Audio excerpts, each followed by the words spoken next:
Hi, welcome to Beti news conclave. మనతో పాటు doctor Sivasubramanyam గారు ఉన్నారు, హనుమగడ్డ నుంచి, అజర్ హాస్పిటల్ నుంచి మేనేజింగ్ డైరెక్టర్. సో ఆయన మాటలోనే తెలుసుకుందాం అసలు ఆయన జర్నీ ఎలా స్టార్ట్ అయింది ఏంటి అనేది. నమస్తే అండి. First of all big congratulations to Way2 News for organizing such a very good fantastic mega event. It is a great experience for me. I am Dr. Shivasubramaniam, practicing in Warangal for the last 30 years. Medical ప్రొఫెషన్లో ఉన్న నా experience ఏంటంటే, మేము చదువుకునే రోజుల్లో everything was clinical. 40 years ago even there was no ultrasound, only x-ray machine ఉండేది. క్లినికల్గా మాకు లివర్ యాబ్సెస్ చేయాలన్నా, ప్లూరల్ ఎఫ్యూజన్ చేయాలన్నా క్లినికల్గానే డయాగ్నోజ్ చేసి క్లినికల్ అయిన నీడిల్ పెట్టి చేసేవాళ్ళము. Without ultrasound we use to do lot of things. Surgeries కూడా డయాగ్నోసిస్, అపెండిసైటిసే కానీ పర్ఫరేషన్లే కానీ ఓన్లీ ఎక్స్రే బేసిస్ తోటి క్లినికల్ ఎక్స్పీరియన్స్ అని చేసేవాళ్ళం. Over a period of time there is technology has come into the clinical medicine. Now it is very essential for the clinician to know about ultrasound, to know about the latest technology, MRI, ఇవన్నీ కూడా bed side క్లినిక్లో వాటి యొక్క help చాలా అవుతుంది. దానివల్ల diagnostic accuracy చాలా పెరిగింది.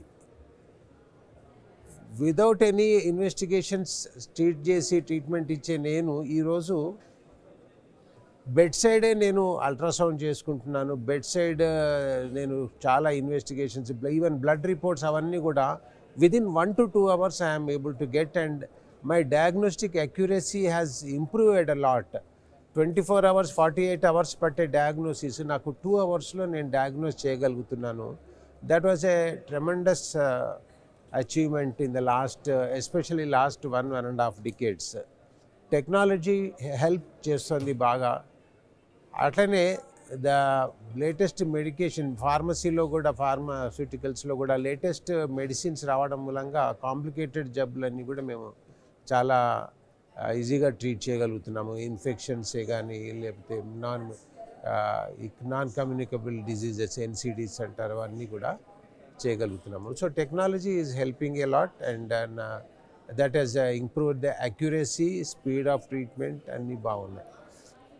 Down the line మనము ఫ్యూచర్లో ఏజ్ స్పాన్ ఇంక్రీజ్ అవుతోంది, సో పాపులేషన్ ఇంక్రీజ్ అవుతోంది. So instead of going for అంటే డయాగ్నోసిస్, అర్లీ డయాగ్నోసిస్కి మనం మోర్ ప్రిఫరెన్స్ ఇస్తున్నాము, అండ్ ప్రివెంటివ్ మెడిసిన్కి ప్రిఫరెన్స్ ఇవ్వాలి. So preventive medicine and early diagnosis are one big thing that is going to help a lot and keep the people healthy. And we have to prevent people from falling ill. So that will be very good idea that with which we have to go ahead. So రాబోయే 10 సంవత్సరాల్లో అసలు ఎలా ఉండబోతోంది అంటే, ప్రస్తుతం ఉన్నదాన్ని బట్టి మనం చూసుకుంటే కంప్లీట్గా AI అయిపోయింది. సో ఆ AI అనేది మీరు ఎంతవరకు వెళ్తున్నారు దాని త్రూ? ఇప్పుడు మా జనరేషన్కి AI చాలా new thing, we have to get adapted. But what we with the limited introduction, అంటే short introduction of AI to us, what help it is getting is knowledge tips. Within seconds we are able to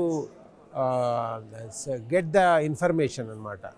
ఇప్పుడు ఒకప్పుడు ఒక 15-20 years back ఏదైనా కొత్త ఒక disease గురించి కొత్త investigations వచ్చినా, ట్రీట్మెంట్ వచ్చినా, వేరే కంట్రీస్లో రీసెర్చ్ అయ్యి అది ఇంప్లిమెంట్ అయ్యి మా దాకా వచ్చేసరికి కాన్ఫరెన్సెస్లో మేము దాని గురించి నేర్చుకొని, మేము టెక్స్ట్ బుక్స్లో మేము దాని గురించి చదువుకునేసరికి 1 to 2 years గ్యాప్ ఉండేది.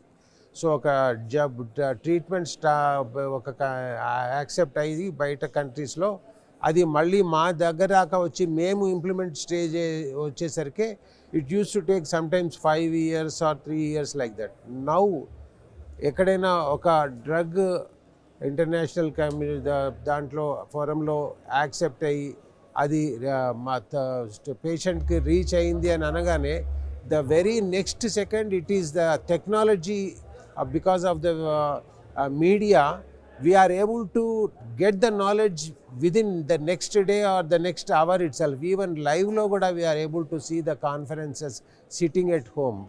So that is a big change that is తర్వాత ఏఐ మూలంగా ఏంటంటే మా లర్నింగ్ ఎక్స్పీరియన్స్ బాగా ఇంప్రూవ్ అయింది. సపోజ్ నేను ఒక సబ్జెక్టు గురించి నేను గూగుల్ చేసే చాలా ఒక 10-20 ఆర్టికల్స్ నేను ఇండివిజువల్గా చదువుకొని దాన్ని అర్థం చేసుకొని సమ్మరీ చేసి నేను పీపీటీ ప్రిపేర్ చేసుకొని ప్రజెంట్ చేయాల్సి.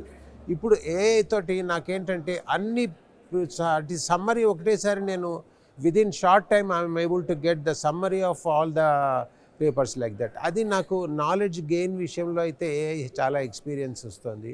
అట్ ది సేమ్ టైం డయాగ్నోసిస్లో కూడా AI is especially the radiology వింగ్లో ఇమేజ్ అనాలిసిస్ దాంట్లో ఏఐ ఈజ్ హెల్పింగ్ ఎలాట్. క్లినికల్గా హ్యూమన్ ఐ డిటెక్ట్ చేయలేనివి AI is detecting it very fast and with the accuracy. So AI is really helping the human. మనం అలసట లేకుండా మనం miss కాకుండా diagnosis help చేయడానికి. At the same time treatment ఆప్షన్స్లో various options ఉన్నప్పుడు విచ్ ఈజ్ ద బెస్ట్, దాని algorithms అన్నీ కూడా చూసుకొని which is the best option అనేది మనకు గైడ్ చేస్తూ ఉంటుంది. But anyhow it cannot replace the human touch, human experience or human judgement. ఎందుకంటే మేము పేషెంట్ని చూసేటప్పుడు the human touch, the human experience, the patients యొక్క ఓవరాల్ వాళ్ళ ఫ్యామిలీ బ్యాక్గ్రౌండ్, వాళ్ళ ఎకనామిక్ బ్యాక్గ్రౌండ్, వాళ్ళ ఇచ్చే ఇది అది ఎట్లాగో ఏఐ రిప్లేస్ చేయదు. AI is really helping us a lot.